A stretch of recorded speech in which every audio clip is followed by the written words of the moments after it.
Welcome back. Fairly short video, this one, on the separation of powers. So, what is the separation of powers? Well, Montesquieu, who was a French philosopher in the 18th century, set out the three arms of the state. So he said that citizens are protected from abuses of power if the three arms of the state are kept separate and act as a checking body on each other. So these three arms of the state, the legislature, the executive, and the judiciary. So he said all three must be separate. He said that you shouldn't be members of more than one arm of the state.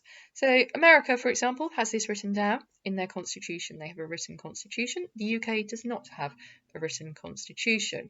So what is meant by these three arms? Well, first of all, the executive. This is the body administering the law. So it's the government. Technically, it's the cabinet. So when a government is formed, certain people have special jobs like health and education and justice. They form the cabinet. So they propose the law. The legislature, who are they? Well, they are the law-making arm of the state. So this is Parliament. Remember, Parliament is made up of the House of Commons and the House of Lords. And then you have the judiciary, so collective name for judges.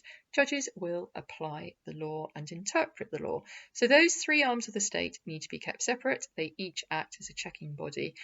There are problems with this in that you have MPs in the cabinet who are also part of the legislature, because the legislature is Parliament and the House of Commons. So there is an overlap.